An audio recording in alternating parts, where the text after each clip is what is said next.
Good afternoon, students. This is Thursday, Thursday, 11 February 2021. This is our first video of the week, my first lecture. There will be one more this week, probably on Saturday for you. I should tell you that I posted the sample examination questions this morning. So when you go to Canvas, you'll see them posted. You should look them over carefully, try to answer them. The answers are on the final page. They will give you an idea of the kind of questions that I ask on my exams. And also keep in mind that I may put some, many, most, or even all of them on the actual exam. So it's in your interest very much to study them and at least remember the answers, the correct answers. I won't change any of the wording. So if a particular question is on the exam, I won't change the wording in any way or the choices. So if you just remember the answer, you should be able to get the correct answer on the exam. Now, the exam itself is 1 week from today. It's on the 18th of February. You will have a 12-hour period in which to go in and take the exam. The exam itself is only 75 minutes long, so you need to pick a time on the 18th between 8 in the morning and 8 in the evening, and once you get started, you have only 75 minutes to complete the exam. So make sure once you start it, you're ready to complete it. We have 3 lectures remaining before that day. We have today's lecture, which is the first of 3 lectures on the next article. And then Saturday this week will be lecture number 2 on this article. And then early next week, probably Tuesday or Wednesday, there will be a 3rd lecture. So we're dividing this essay up into 3 chunks starting today. Okay, I guess that's all I have as far as preliminary matters are concerned. Now, let me tell you a little bit about the authors. I'm going to refer to the authors as the Emanuels. It's co-authored. The 2 authors of this article are Ezekiel Emanuel. He's known to his friends and family as Zeke, Z-E-K-E. I see him on television quite often, usually talking about some issue of healthcare or biomedical ethics in general. He is from a very accomplished family. You may have heard of Rahm Emanuel, R-A-H-M. That's his brother. He was mayor of Chicago for many years up until recently. He was also a close advisor of President Obama when President Obama was in office. Another brother is Ari, A-R-I, Ari Emanuel, and he is a very highly regarded Hollywood mogul or producer. So 3 brothers, all very, very accomplished in their own fields. Anyway, back to Zeke, or Ezekiel, Dr. Emanuel. He is currently professor of medicine at the University of Pennsylvania, which is an Ivy League school. He has very impressive credentials. He has a Bachelor of Arts degree in chemistry from Amherst College in Massachusetts. He has a Master of Science degree in biochemistry from Oxford University in England. He then came back to the States and earned not only a medical degree from Harvard Medical School, but while he was there earning his medical degree, he also enrolled in the PhD program in philosophy and earned a PhD degree in political philosophy. So he is very highly accomplished and well regarded.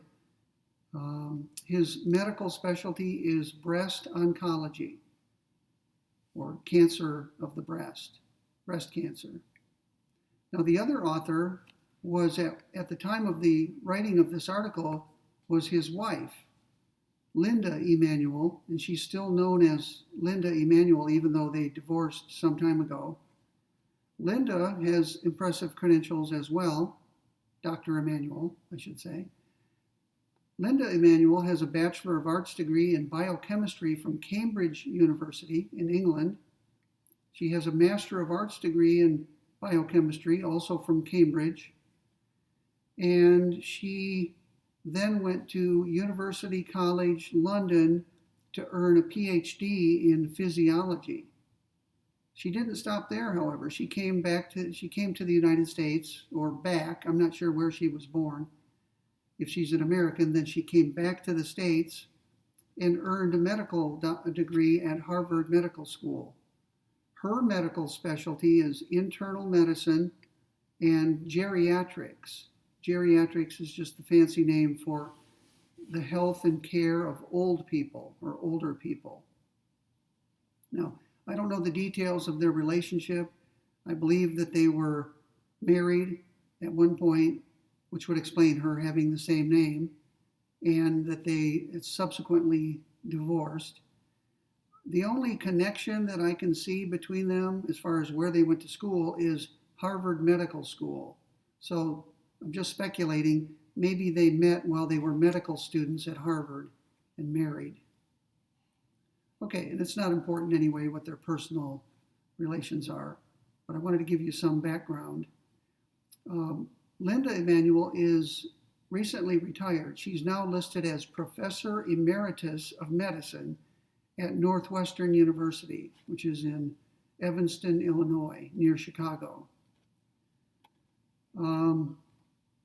I can tell you that Zeke is now a member of President Biden's COVID-19 Advisory Board. And I told you that he previously worked in the Obama administration.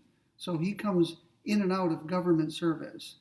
Whenever he serves a president, I'm sure he takes a leave of absence from his academic position. And when that government service ends, he goes back to teaching and researching. He's written many books, not only on breast cancer, books and articles, I should say, but he's also written books on biomedical ethics or bioethics. And his specialty appears to be global medicine, global bioethics. Okay, so let me give a little bit of an introduction, following along pretty closely with the article. And by the way, by the time you watch my second video Saturday, make sure you've read, if not the entire article, at least 2/3 of it, because I'm going to be covering about 1/3 each time I lecture on it. So let me say a few words of introduction. The Emanuels point out that during the 1970s and 1980s, there was a time of anti-establishment fervor in the United States and also perhaps in other parts of the world, but certainly in the United States. People began to question things that previous generations had taken for granted. You know that there was a hippie movement. There were alternative lifestyles proposed and implemented, living in communes, for example. Marriage was called into question during the late 60s and early 70s. People began to think that marriage might be an oppressive institution, and people said we don't need to be married to live together, to love one another, to be committed, to have children, and so on. One of the things that was called into question was medicine, the way medicine had been conducted. And specifically, this anti-establishment mood led people to call for greater patient control. Doctors, to many people, seem to be part of the oppressive structure of society. And many people believe that patients themselves should have greater control over their own health. And that while doctors were still needed, the relationship between the doctor and the patient should be changed so that patients had greater control. Previously, doctors had almost complete control over the care and treatment of patients. That was called into question during the 70s and 80s. So the question became, what should be the ideal physician-patient relationship? What would be the ideal? Maybe the ideal is not realizable in the world as we know it, but it certainly tells us what we should be moving toward and how we should evaluate our existing system. So people began asking, what should be the ideal physician-patient relationship? Now, I think that's redundant. I think the Emanuels should have said either what is the ideal or what should be the relationship. And they put them together and they asked what should be the ideal. So it's a little bit of sloppy writing, in my opinion. So the Emanuels in this article proceed to describe what they call 4 models of the physician-patient relationship. Actually, they describe a 5th model. They kind of set it off to the side, and we will talk about it when the time comes. But mainly, they talk about 4 different models. Other names that they use for models are ideal types. There are 4 ideal types of relationship between doctors and their patients. They sometimes refer to them as visions, a vision of how the doctor-patient relationship should be. And they sometimes call them regulative ideals, ideals that should regulate what happens in a doctor's office. So the basic layout of this article is describe and discuss 4 models of the physician-patient relationship. And that is the title of the article. Now, in the course of comparing and contrasting these 4 models, the Emanuels discuss 4 dimensions in particular, 4 different aspects of the relationship that they focus on, 4 different dimensions, they call them. And they even put them in a chart. So let me get my chart out. We should have done this before I got started, but let me do it now. I made a chart for you. It's drawn from the article itself. In fact, it's from page 2222, or the second page of the article at the very top. And I thought it might be a little bit difficult for you to read since it's in very small type. So I reproduced it in the handout. Here it is. It's been posted on Canvas for you for several days now. And what I did was I reproduced everything in their diagram in bigger font so it's easier to read. And I added a few footnotes just to explain some of the words that they use. So I'm going to keep my copy out and refer to it as we go along. And you can see on this chart, on the leftmost column way over here, it says it has 4 dimensions along which we're going to be comparing the 4 models. The 4 models are listed across the top in the same order in which they discuss them. They are called the informative model, the interpretive model, the deliberative model, and the paternalistic model. Now, hold on for a second. I think they discuss them in a different order, but I wanted the diagram or chart to look like theirs. So here's the order in which they discuss them. Number 1, they begin by discussing the paternalistic model, which is fitting because that's the traditional old-fashioned model. They move on from there to discuss the informative model, and then the interpretive model, and then the deliberative model. So that's the order in which they discuss them, and that's the order in which I will discuss them as well. I'm going to follow their plan. The chart has them listed in a different order across the top. So I hope you're not confused by that. I probably could have changed it up and put them in the same order in which they discuss them, but I wanted this to look just like their own diagram. As for why they did that, I don't know. Okay, so here are the 4 dimensions that they use to discuss the 4 models. The first has to do with the goals of the physician-patient interaction. What's the goal? When a patient goes in to see a doctor, or a doctor comes to a hospital to see a patient, what's the goal of that interaction? They call this conception of physician's role. What's the role of a physician. That's the first thing they look at in each of the four models. Okay? You can think of it as the goal of the interaction. Number two, what are the physician's obligations to the patient and perhaps to others, maybe to society generally? So, what are the physician's obligations? They call this on their diagram physician's obligation. Pretty close to the same. Third, what is the role of the patient's values? And they call that patient values. Now, we're going to talk more about this as we go along, but let me give you some idea of what they're going to be discussing. Every one of us has values. My values concern my goals in life, how much I value my health or different aspects of my health, how I rank them when they conflict. Some people value an athletic or active life. Other people assign a low value to that. They want a life of contemplation or thoughtfulness. So people have different values about what they think is important in their lives. And so each of these four models assigns a different role to the patient's values. Some of them give the patient a very large role. Some of them give the patient a more constricted role, a smaller role. So we're going to go over those for each model. The fourth dimension has to do with the conception of patient autonomy, which is exactly what they call it in their diagram.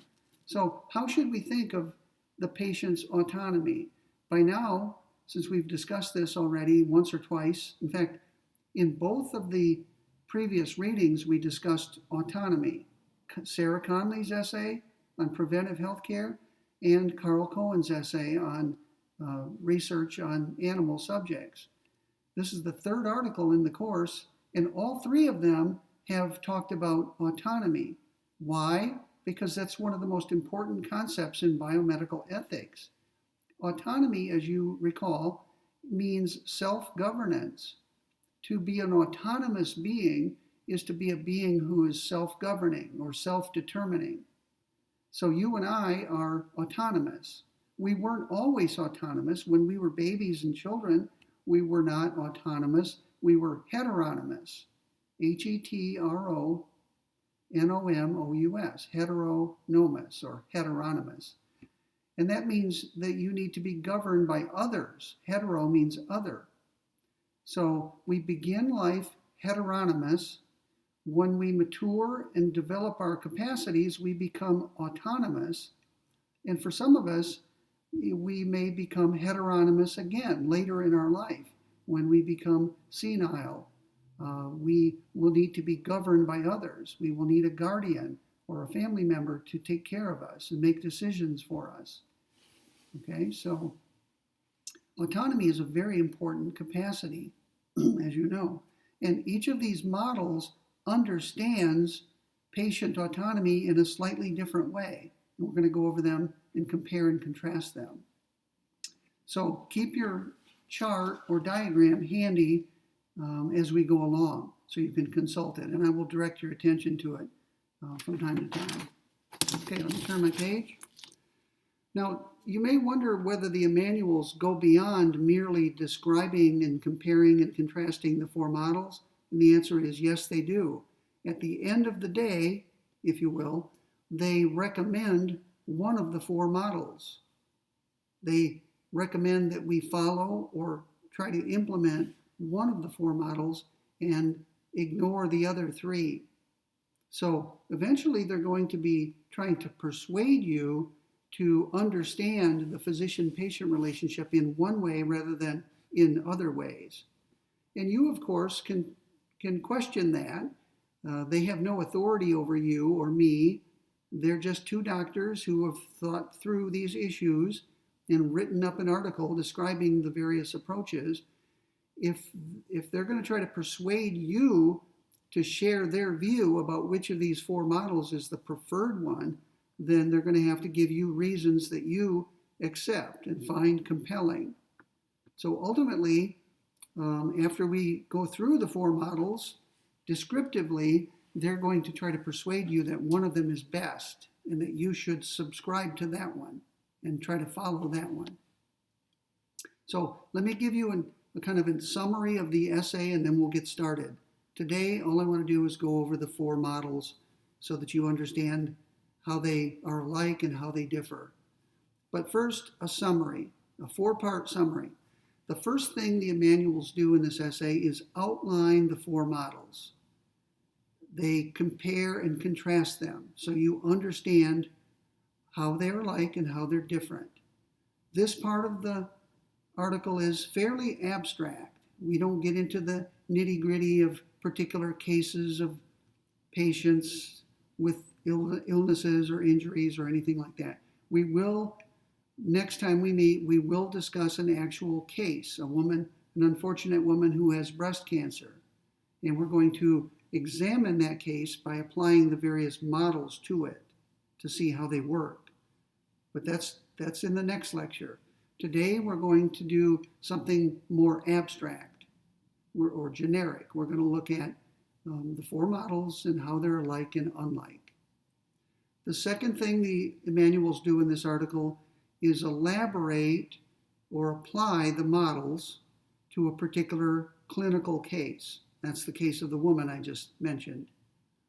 Okay, and it's interesting that the case that they use for discussion purposes involves a woman with breast cancer, and as I told you, that's Emanuel's specialty, medical specialty. So I suspect that he wrote that, I suspect that Ezekiel or Emanuel wrote up that case based upon one of his own cases that he has as a doctor. And maybe it's a composite of more than one case. He certainly doesn't mention any names, of course. That would be to violate his oath of confidentiality. So he's discussing a case from his own clinical experience or clinical work without giving any names. Okay, the third thing they're doing in this article is they're going to indicate how the 4 models inform the current debate about the doctor-patient relationship.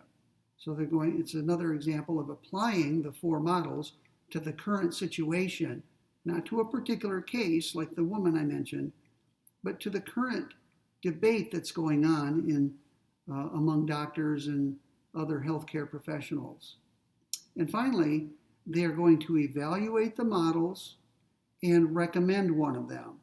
Okay, that's going to come last. They're going to argue for a particular model near the end of the essay. So that'll be our discussion, I'm sure, for the 3rd lecture. Not today, not even Saturday, but the 3rd and final lecture next week on Tuesday or Wednesday. So are you ready to get started? Now we're going to discuss 4 models now: the paternalistic model, the informative model, the interpretive model, and the deliberative model. They're not really in any order that I can discern. They begin, however, with what might be considered the traditional way of understanding the doctor-patient relationship. By the way, I use the word doctor synonymously with physician. I'm sure you noticed that. I don't mean to make any distinction between them. So instead of saying physician over and over again, sometimes I'll say doctor. Okay, let's discuss the paternalistic model, and I'll be sure to tell you when we're moving on to the next model so you don't get confused. Now, the patient's autonomy in this model means assenting to what the doctor deems best. Have you ever heard the expression, "Father knows best"? I believe there was a television show long ago, I think even before I was a child, called "Father Knows Best." And it's a very old expression. You may have heard it. Well, in this model, doctor knows best. Right? The doctor plays the role of a wise, experienced parent, and the patient plays the role of a child. Right? So doctor-patient in this model is analogous to parent-child. And then when you start filling out the details of the analogy, you can learn more features of it. The word paternalistic comes from the Latin word pater, P-A-T-E-R, which means father. So this is the fatherly model of medical care.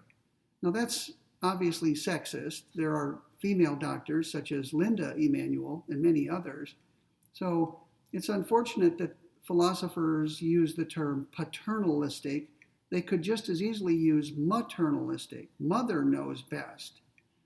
And maybe we should dispense with both of those terms and call this the parentalistic model of the physician-patient relationship, right? Because it says that the doctor plays the role of a parent and the patient plays the role of a child. So I'll probably keep calling it paternalistic because that's the term that's still widely used. But if that's offensive, you can think of it as the parentalistic model. So terms that we can associate with this model are parent or parental. We can refer to the doctor as the father or mother or parent. The Emanuels also call this the priestly model, as though the doctor is your priest or minister. Another term that I think is appropriate here is guardian. A guardian or ward is typically someone who's appointed by a court to take care of a child, an underage child. So you might say, so-and-so is my guardian. My parents are dead, so I've been appointed a guardian. I have a guardian who watches over me and takes care of me and who makes decisions for me. So the relationship is guardian-ward. The ward is the underage person who's being taken care of. So if you want to think of it as the guardian model, that would be appropriate as well. So the main idea of this model is this. The doctor's goal is to promote the well-being of the patient. And the well-being of the patient trumps or takes precedence over the autonomy of the patient. So the doctor is not so much concerned with explaining things to the patient and getting the patient's consent based upon that information. The doctor makes the decision for the patient based upon what the doctor thinks is best for the patient. So that's the sort of thing a parent does, right? A parent decides what to feed the child. The child doesn't decide what to eat, at least a young child. The child simply eats what is put in front of him or her by the wise, loving parents. So the parent knows better than the child which foods are essential nutrients. And that's why parents are fond of saying things like, eat your peas. I remember my parents telling me, eat your peas, and I didn't like them. I liked a lot of vegetables, corn and green beans, baked beans, but I didn't like peas all that much. But I had to eat them, and my mother and father said, eat your peas. And I said, why? And they said, because they're good for you. So their concern wasn't what I wanted, it was what I needed. And that's typically what the parent's role is. So the doctor who plays the parental role decides what's best for the patient and then makes a decision regarding what is best. The doctor will determine the course of therapy, which drug to take, how long you will remain out of work, which activities you may or may not engage in or must engage in, and that sort of thing. So let me say that again. In this model, the patient's well-being or welfare trumps the patient's autonomy. And other words for trumps would be takes precedence over. So this model downgrades autonomy and upgrades well-being. Okay? The main concern is doing what's best for the patient. Now let me quote the Emanuels a couple of times for each of these models. On page 2221, notice there are a lot of pages in this journal, aren't there?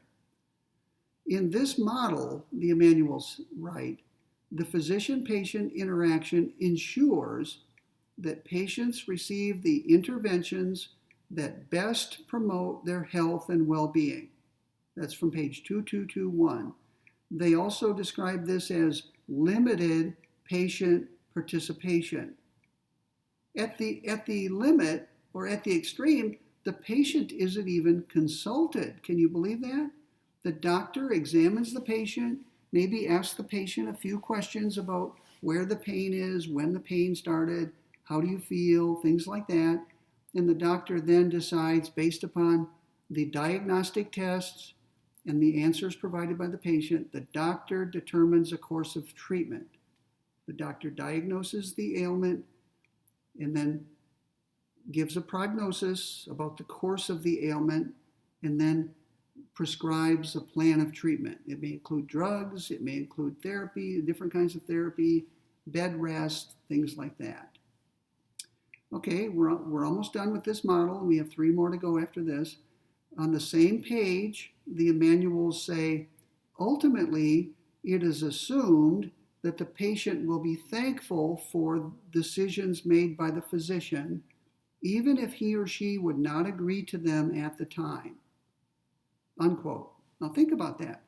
The assumption of this model is that the patient may well disagree with the doctor's plan of treatment, but that doesn't matter. The doctor will go forward with it anyway. The doctor will impose it on the patient.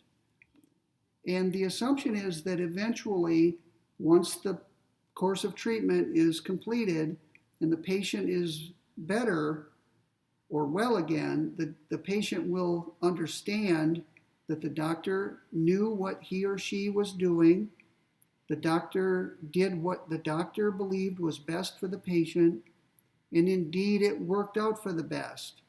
The patient may actually contact the doctor and say, "Doctor, I have to admit, I was dubious when you told me we were going to do such and such. I was skeptical. I even disagreed with it. But I went through with it anyway on your advice, and I'm glad I did because it went well. I'm well again. I'm healthy again. Thank you very much. I hereby ratify what you chose or what you decided." So ratify means give assent ex post facto, which is Latin for after the fact. So the patient may not have agreed with the course of treatment at the time it was prescribed, but later the patient, we shall assume, will agree with it once you see how things unfolded and once we see whether it was successful. Okay, let's look at the chart as we go along, just to make sure we're ticking off the 4 dimensions. So this is this is the paternalistic model. It's way over here on this side of the diagram. Even though we discussed it first, it's listed 4th on the chart or diagram. Okay, so notice it's a 4x4 diagram, which means there are 16 different cells and they're all filled in. So let's start at the top on the left column over here. Whoops. Let's start over here at the top and slide over to the paternalistic model. So we're looking at the cell that is in the far northeast corner of the diagram. Okay, what are the patient values in this particular model? The Emanuels have written the following: objective and shared by physician and patient. So the patient supplies the values, but the doctor ascertains what those values are and implements them or tries to promote them by deciding the course of therapy. The values are objective, not subjective. Right? The values are simply read off by the doctor from the patient's condition.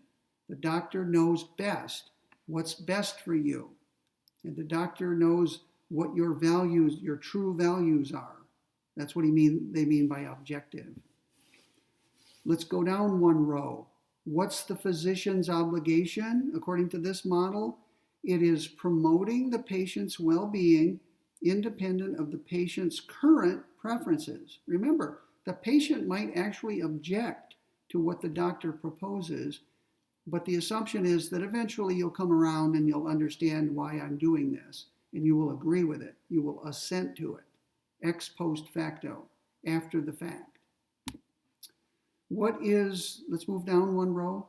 What is the conception of patients' autonomy? How are we understanding autonomy in this model? And the Emanuel's right, assenting to objective values. So the patient's sole contribution to this is giving assent to what the doctor is deciding or proposing. And the patient isn't consenting, the patient is assenting. Consenting, the prefix con implies that there's some mutuality, right? You've talked it over, you've thought it through together, you've negotiated, and now, based upon your understanding, you consent to it. That's not what's taking place here. Here, the doctor tells you what's going to happen, and all you do is assent. You say yes or okay. That's not the same as consent, which implies a richer, more robust form of dialogue, discussion, interaction. So assent is, suppose you're in a meeting and they take a vote and you raise your hand. You're assenting to whatever is on the table, right? Maybe with little or no discussion. So assent is a very weak form of autonomy, if indeed it's autonomous at all. You're just signifying, okay, go ahead with it, if that's what you say. And what is the conception of the physician's role? The Emanuels say it's as a guardian or parent. Okay, guardian or parent. So that's all I have on the paternalistic model. That's the first of four. What do you think? Do you think the Emanuels are going to end up arguing in favor of this one? Not a chance. In fact, I suspect they would rank this either last or next to last of the four models. They would say that this is old-fashioned. They would say that while this may be the traditional way doctors operated and doctors understood their role, that this is no longer viable, no longer tenable, no longer acceptable to most patients. Most patients want a more involved role in their medical treatment and medical care than this. The Emanuels would say that this model has outlived its usefulness. Okay? It describes how medicine was done for a very long time, but people want different medical interactions now than this model once provided them. Okay, let's move on to the informative model. This, in a way, is at the other extreme. And let me explain what I mean by that. The paternalistic model gives the patient only a very tiny role in the relationship. The informative model gives the patient a vastly greater role. In fact, the patient in this model is pretty much running the show, if you can believe that. The doctor still has a role to play, but it's a much diminished role compared to that of the patient. So let's take a look at it. How many of you who own an automobile have taken your car in for service? Maybe the car is running ragged, right? It's maybe sputtering or stalling. So you, not being a mechanic, take your car to a trained or licensed mechanic, and you tell the mechanic what's going on, what the symptoms are. You say, well, it stalls every now and then, usually when I'm stopped at a light or a stop sign. It sputters every few minutes, and so on. You describe what's happening to the car. The mechanic, based upon what you tell the mechanic conducts an investigation of the car using what you said as clues.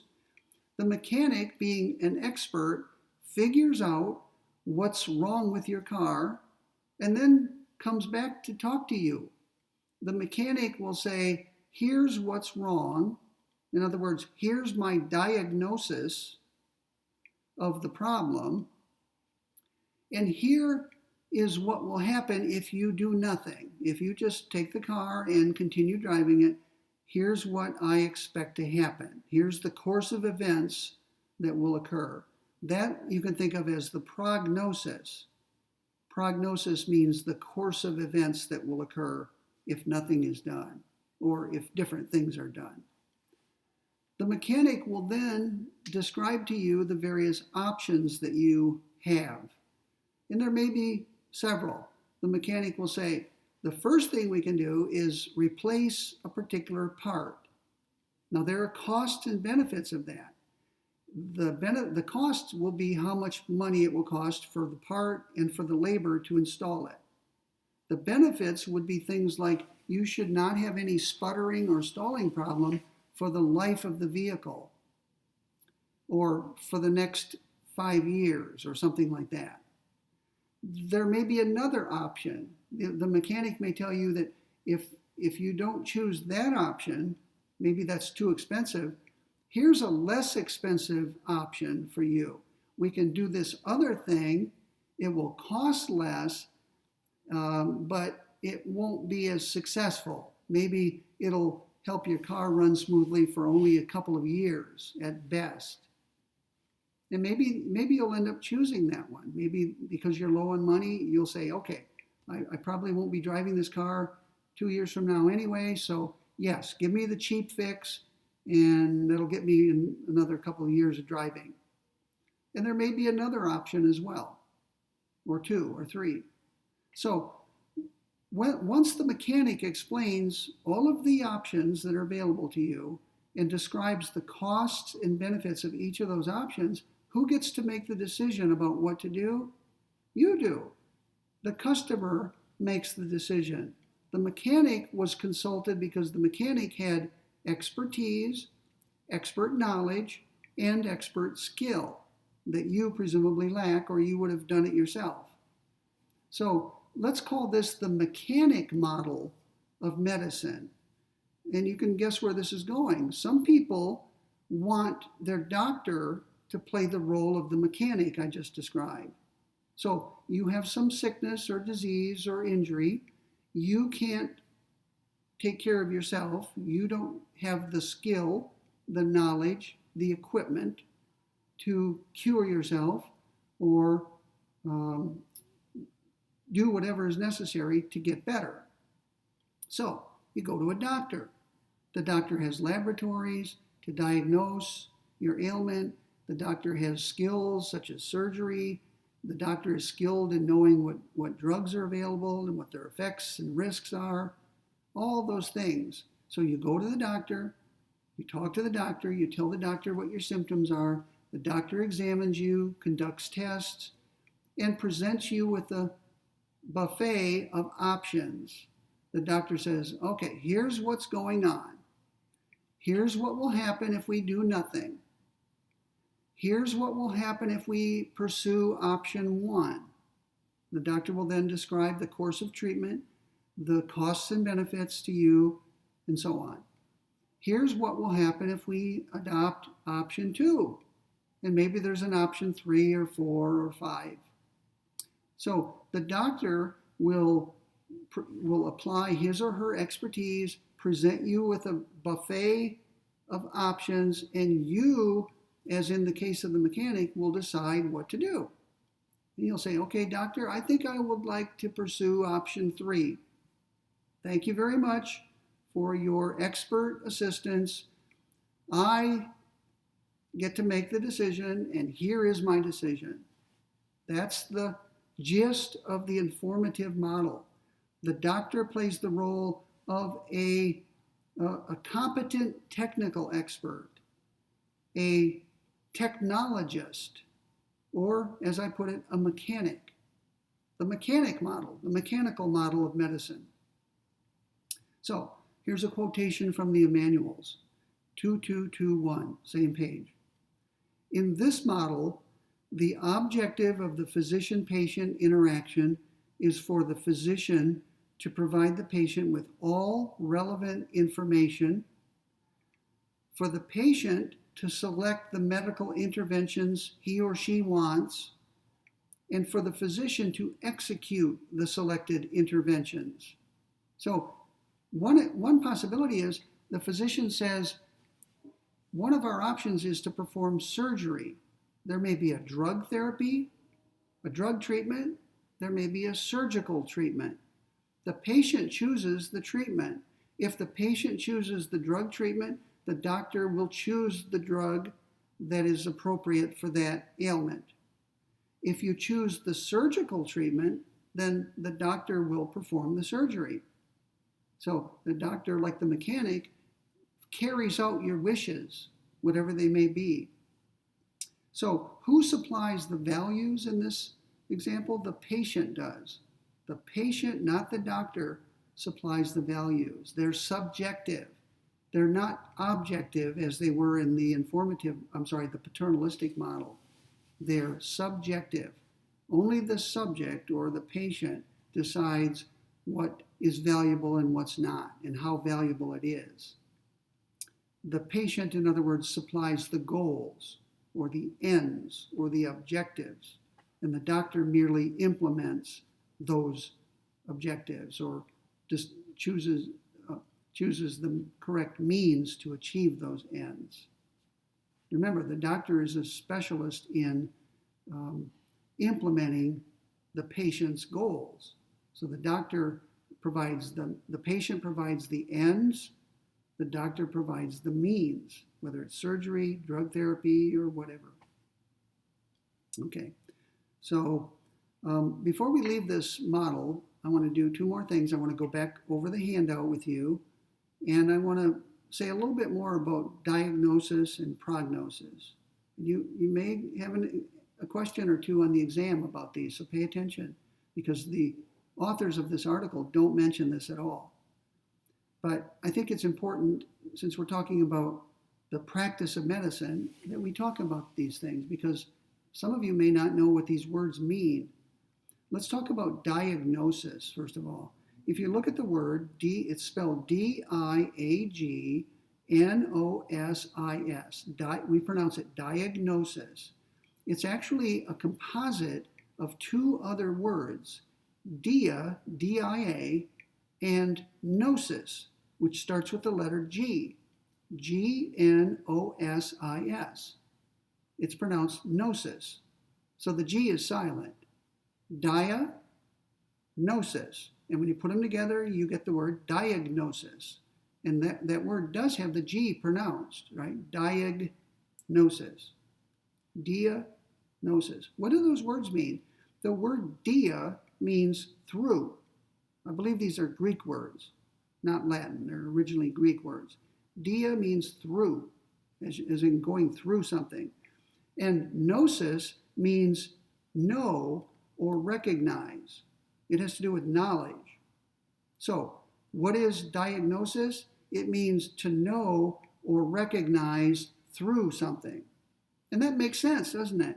The doctor looks at your symptoms. Maybe you have red marks on your face, you're in pain, whatever. The doctor gathers up all of your symptoms and recognizes through them what your underlying disease is. It makes perfect sense, doesn't it? So to diagnose an illness is to use your knowledge and skill to recognize through the symptoms what the underlying disease is. So if I present to a doctor with red bumps on my face, the doctor would probably recognize instantly measles. Right now, it's been a long time since I had measles. I was a child, very young child. But I believe it's characterized by red dots or red marks on your face. So that's easy to diagnose, right? Measles would be something easy to diagnose. Some things are difficult to diagnose and take a long time. And sometimes a whole team of doctors will have to consult and examine before they finally figure out what the disease is. Okay, what is, and by the way, if you look up the word diagnosis in a dictionary, you'll get something like this: identification of disease via symptoms. Via is another word for through. I think that one's Latin, right? Through symptoms. So symptoms are signs of something, aren't they? The red marks on your face are signs or symptoms or marks of something that's not visible, which is the underlying disease: measles, mumps, whooping cough, polio, multiple sclerosis, spina bifida, lots of different diseases, cancer. Okay, what is prognosis? Now, using the same logic, break it down. It's got the same word gnosis in it. And what sits out in front of it? Pro. So we pronounce it prognosis, but it's prognosis, stuck together. Well, the word pro in Greek means before.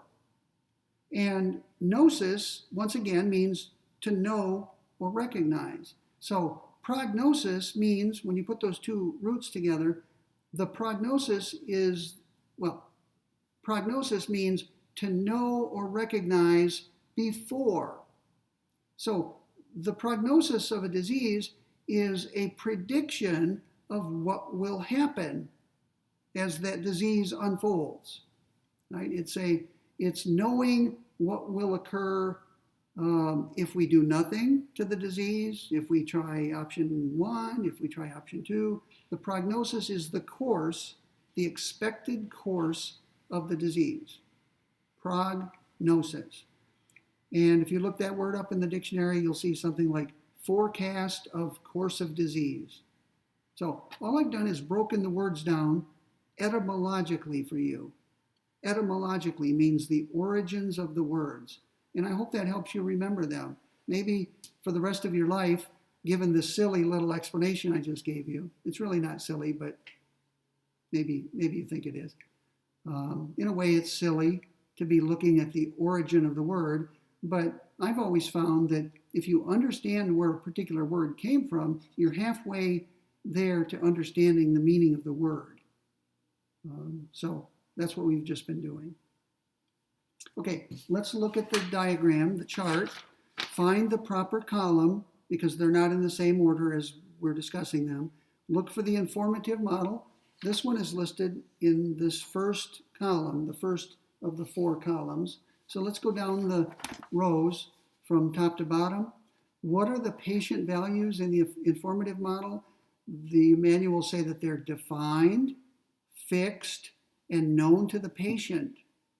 Right? The values are the patient's values. They're not imposed by the doctor. They're not objective. They're not hashed out between the patient and the doctor. These are the patient's values, and the patient is going to implement those values based upon the advice of the doctor, based upon the information provided by the doctor. Why is this called the informative model?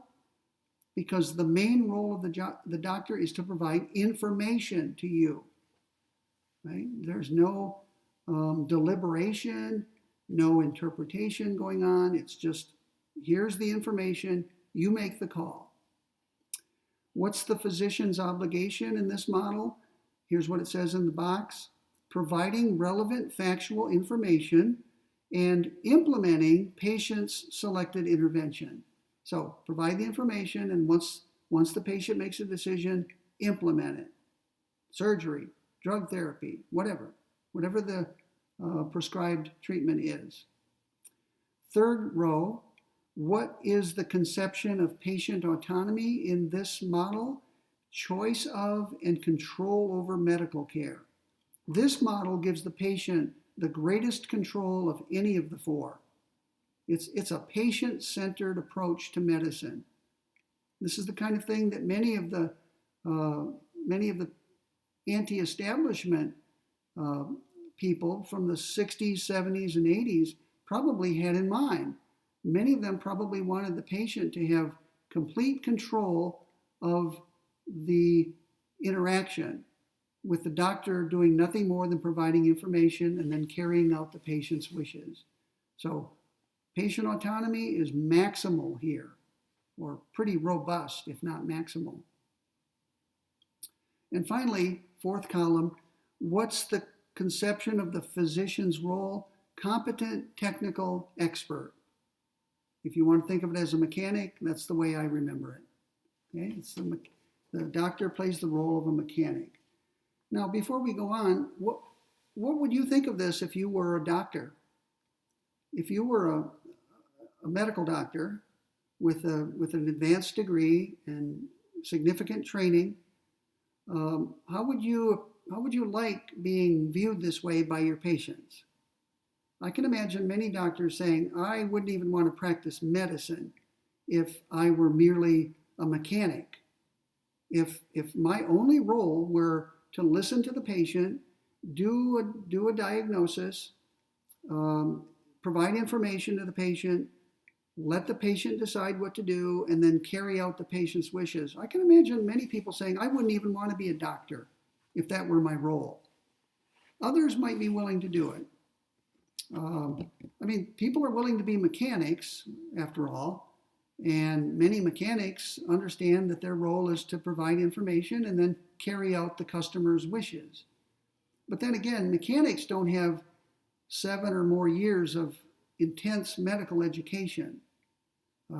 So maybe doctors are going to be less willing to adopt this role than a mechanic would. I suppose you can be a mechanic with very little formal training, maybe no college at all. Maybe you've been to a trade school for 1 or 2 years to learn how to run the equipment, the diagnostic equipment, and so on. So probably many doctors would balk at this model if it were imposed upon them.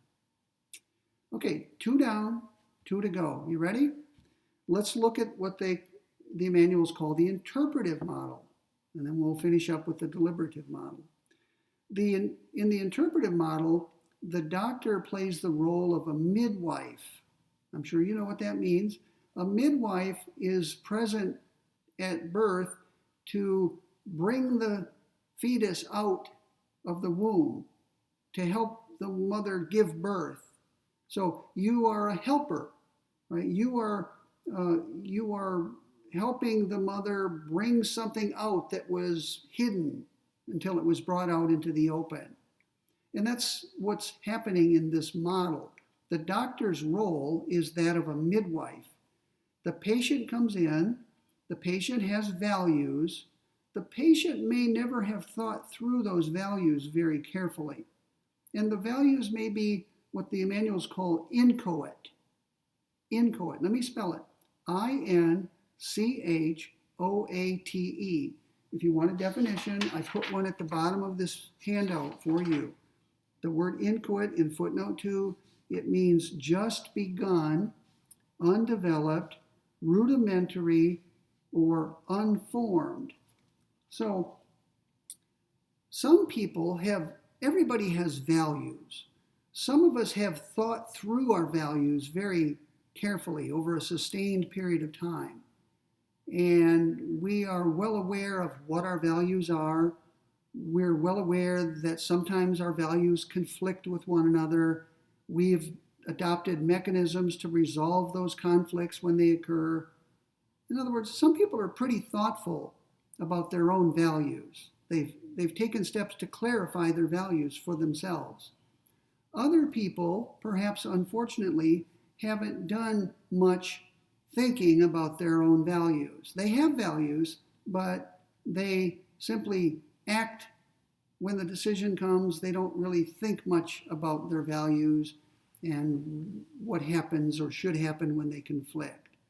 So in this model, the doctor's role is to help the patient understand his or her own values. The doctor is bringing the values out of you in the course of conversing with you about your condition, your medical condition. You can also think of this model as the doctor is your counselor. The doctor is there to provide wise counsel about what to do. Your doctor is an advisor. Okay? So the idea here is that a president, for example, needs counselors. The president deals with a great many issues every day. Some of them are military in nature, some are economic, some of them are political, some are legal. The president needs advisors in every one of these areas. The president needs legal advisors who give legal advice. The president needs military advisors to give military advice about what should be done. in a crisis. The doctor needs economic advice. So the president has a council of economic advisors. That's the actual name of it. And so the president has a whole staff of advisors who are expert in various areas, educational experts, experts in transportation and the environment, and on and on and on. So the president calls them into the office, and through conversation, the president comes to understand his or her own values. Right? The president says, I appreciate all of the discussion today. I understand better than I did before you came in what my options are, what my own values are. The process of discussing values helps you understand your values better.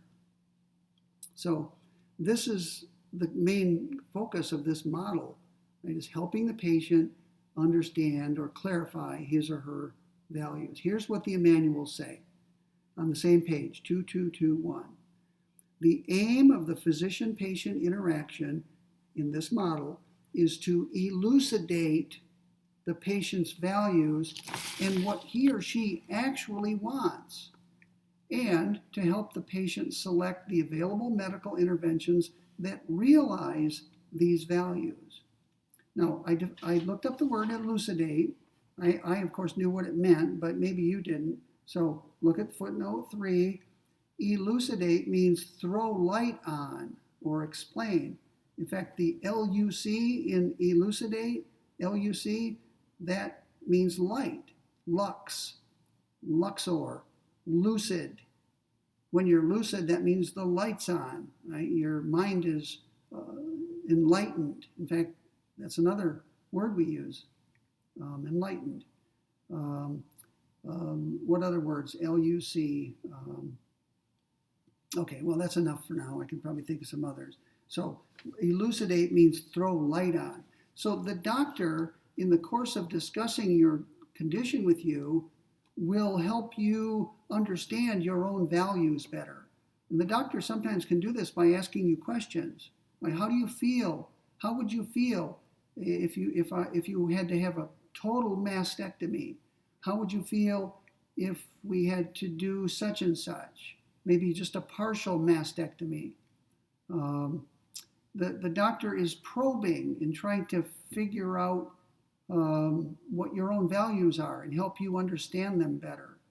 And the doctor, once you understand your values better, the doctor will be will help you decide what course of treatment.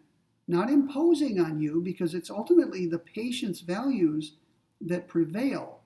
It's just that the doctor has helped you understand your values, whereas in the informative model, there was no attempt by the doctor to do any of this. The doctor does not try to help you understand your values. The doctor gives you information.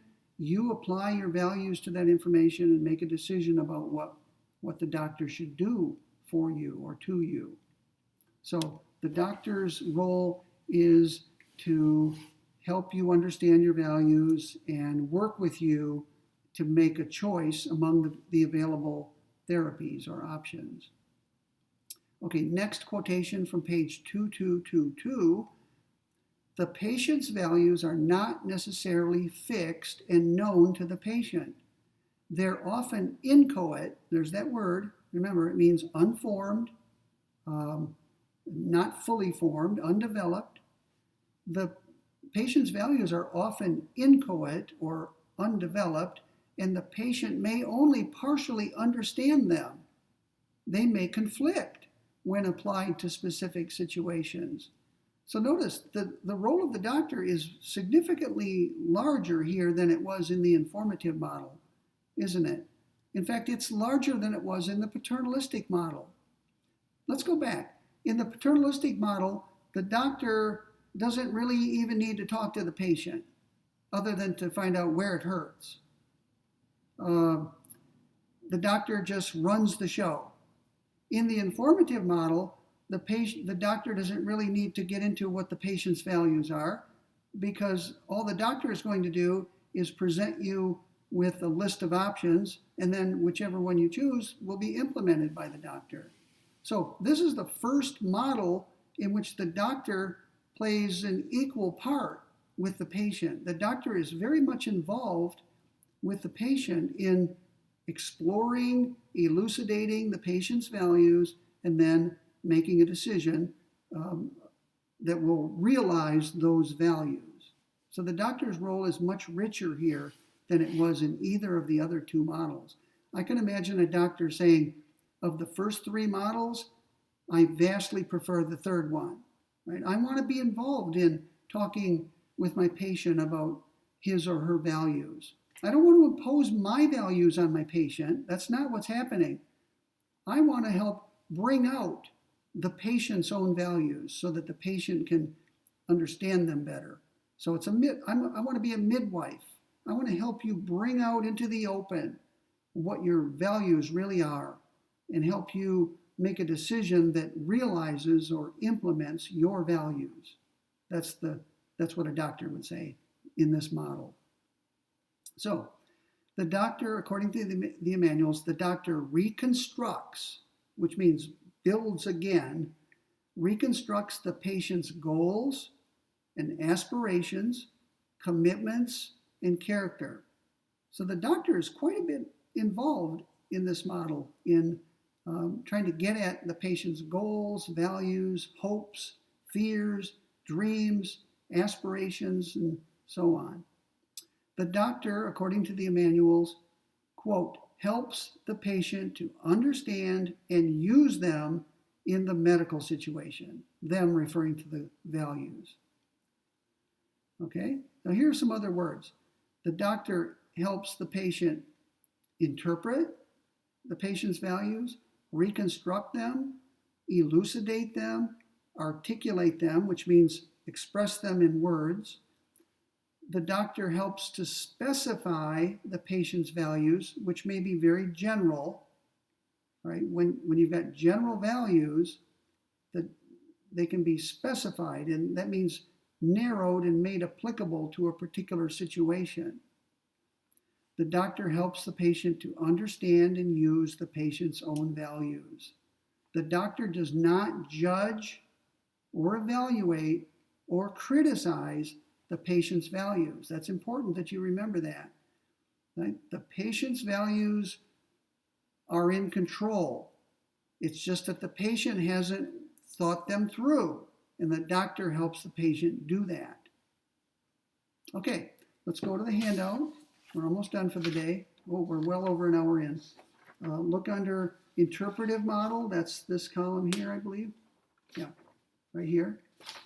What are the patient's values? They're inchoate and conflicting, requiring elucidation. What's the physician's obligation in this model?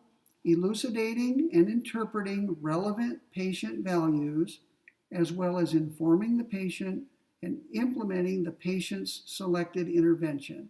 So once they're interpreted, the doctor will help implement them, or will implement them. What is the conception of patient's autonomy? It is self-understanding relevant to medical care. What's the conception of the physician's role? Counselor or advisor, or if you prefer, midwife, right? Bringing those stubborn values out into the open so they can be clearly seen and understood. All right, I need to speed this up a little because I don't want to go over an hour and 15 minutes, but we got a few minutes to go. The deliberative model, and let me give you a clue, this is the one the Emanuels are eventually going to argue in favor of. They like this model. This is their preferred model. But we'll come to that later. Let's just make sure we understand it. In this model, the doctor plays the role of a trusted teacher or friend. Doctor as friend. Doctor as trusted teacher. And I'm going to quote now from page 2222. The aim of the physician-patient interaction is to help the patient determine and choose the best health-related values that can be realized in the clinical situation. Now that may sound like the interpretive model, but it's actually a little bit different because the values that the doctor brings into play are not solely the patient's values. Right?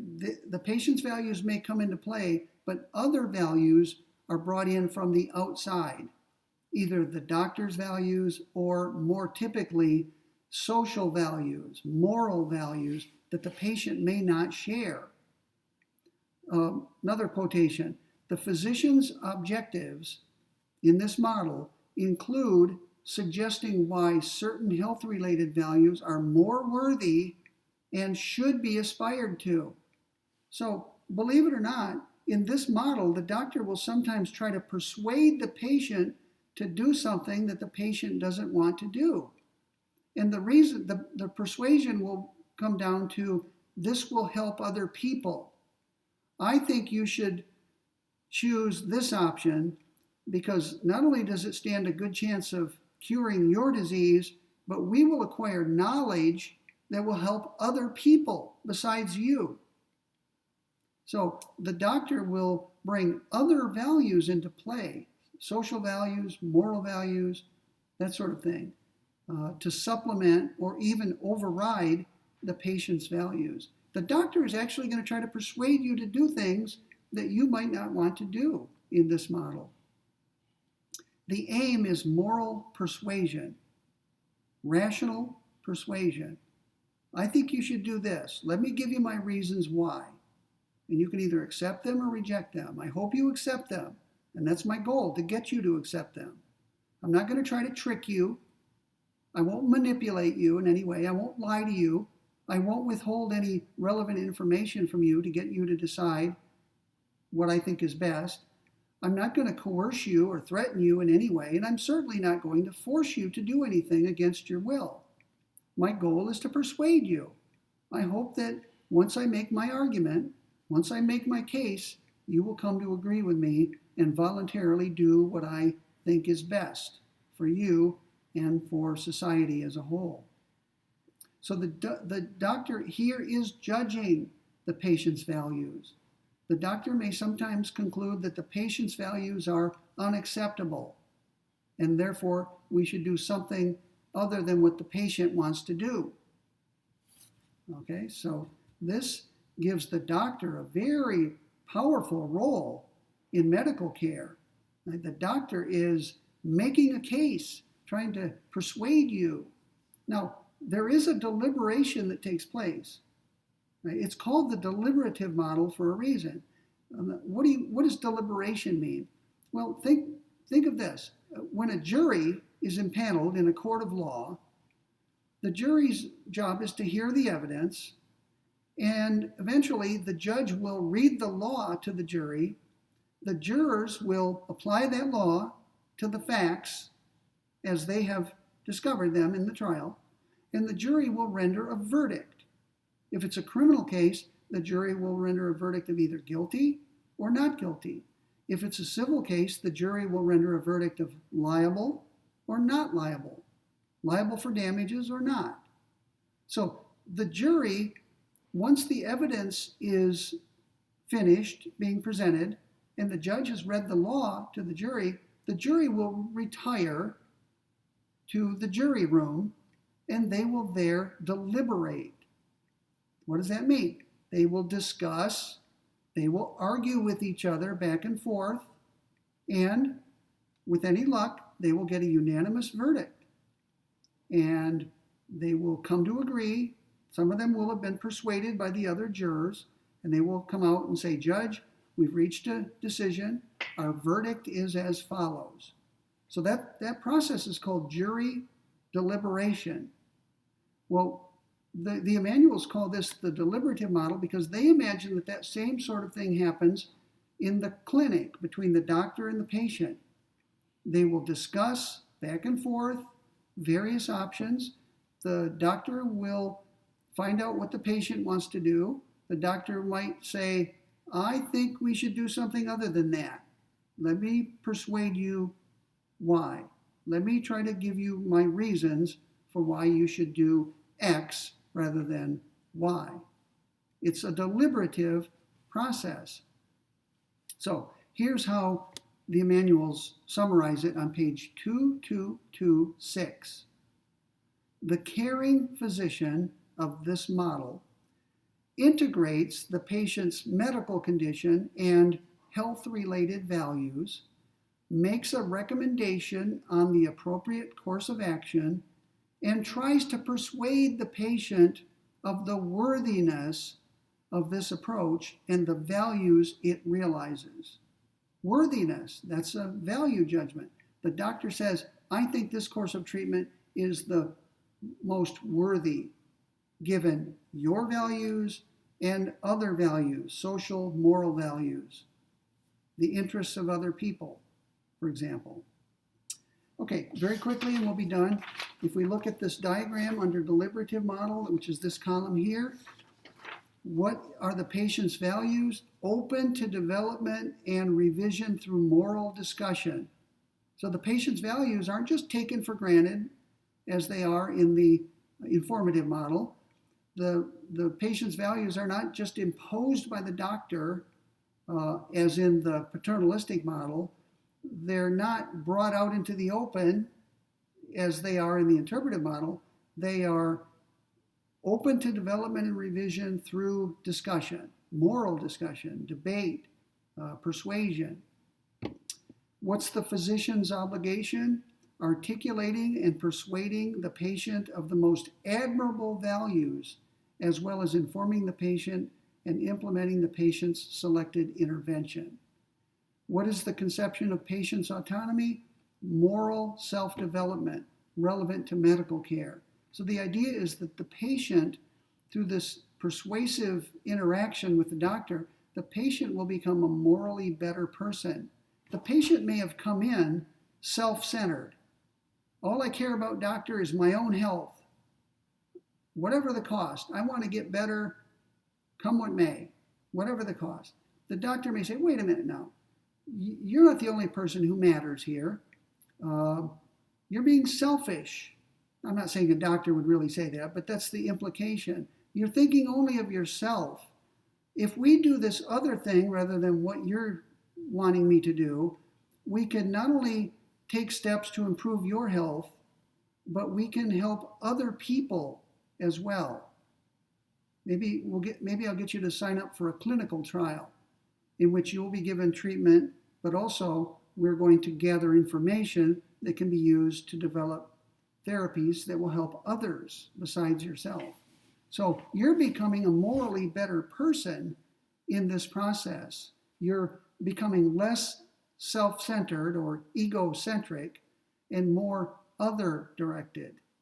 And presumably you're going to feel good about that, right? You're going to feel less self-focused.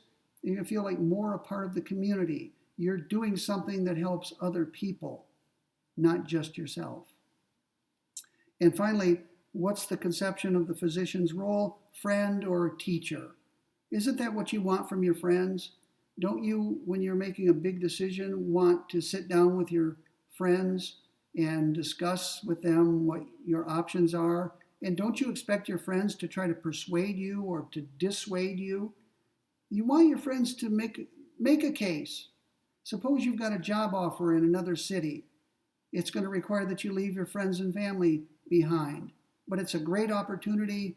It's great for your career. Maybe it'll be exciting to live in a different place.